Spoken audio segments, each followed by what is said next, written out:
Hi friends नमस्कार मु संतोषी नायक। आज मु अंडा भुजिया बनवा जाऊँगी। अंडा भुजिया केमती बना हुए जानवा चाहते ताहले मो वीडियो लास्ट पर्यंत देखते चलते आर प्रोसेस केमती होची मु आपन जन दूची। बर्तमान आम अंडा भुजिया बनवा से कड़े लगे कड़े बस नहीं कड़े मुझे राइस ब्राउन ऑयल 2 ରୁ 3 चम्मच पकई नौ।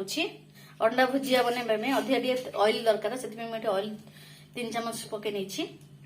बर्तमान ये देखो आम ऑयल गरम हो सारी आम प्रथम काटिक रखा कंचा लंका को आ पियाज भी पकई ना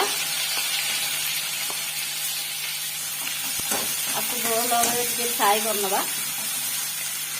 बर्तमान आम पियाज फ्राए हो सारा अल्प अल्प फ्राए करके आप भावुए कहीं फेपण है कहीं आम टमाटो साइड में पियाज को काटिक रखी से पियाज टमाटर पानी पियाज साथ जाइए।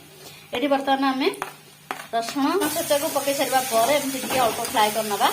बर्तमान आमर ये रसुण फ्राए हो सारा बर्तमान आम ये काटिक रखा टमाटो को आड कर दूचे। टमाटो को बर्तमान अल्प फ्राए करनवा। टमाटो को बर्तमान आम सीझा छंदा ये आम स्वाद अनुसार लुण पकई नौचे। बर्तमान आम टमाटो फ्राए हो सारा अल्प अल्प ये आम अदा छेचा को आम बर्तमान आड करदे। अदा टाक लास्ट पकड़े तार बास्ना टेस्ट भल रही है खुशबू रही है से आमर अदा छेचा को फ्राए कर सारा। बर्तमान आम आधे गुंड मसला को आड करदे।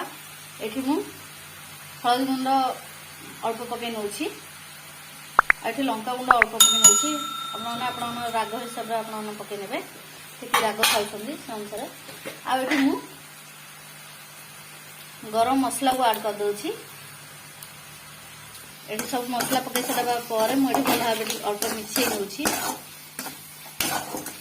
आम बर्तमान मसला मसली सब संपूर्ण भाव कषी हो सारी टमाटा टी अल्प मिसी सारा पर आपधे अंडा को पकई ने आम बर्तमान आधे अंडा को पकई ना आप जाल को डिम करेंगे ना पोड़ी ये मु 3 अंडा को नहीं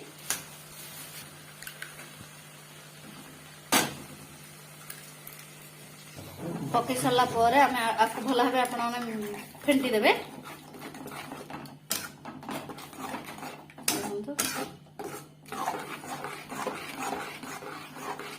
आपको फेंटी सारा पर आपने डीम जाल आपको एमती ही छाड़देवे। एमती छाड़ा द्वारा आमर जहाँ कि दाना दाना बनी पार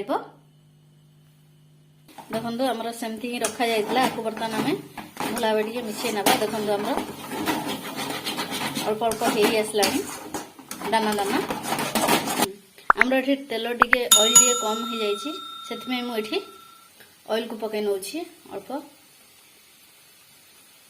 आपन जब ऑयल टे कम हो जाए आपमती पछरे पकई पारे। ये ऑयल पकई सारा पर मुझे भल भाव एमती भाजी नौ डीम जाल आपन जिते पर्यटन बेले एमती माने जो दाना दाना गोटा गोटा है पूरा झणझणिया फ्राए है से पर्यटन बेले एमती डीम जाल ही फ्राए करने मझे मझे एमती घाटू थे ना सब तले लगिक पोड़। बर्तमान आम ये कस्तूरी मेथी को आड कर दूचे। आप चाहिए धनिया पत्र आड कर कस्तूरी मेथी को आड कर सारा पर मुझे आपको भल भाव मिसई नौ।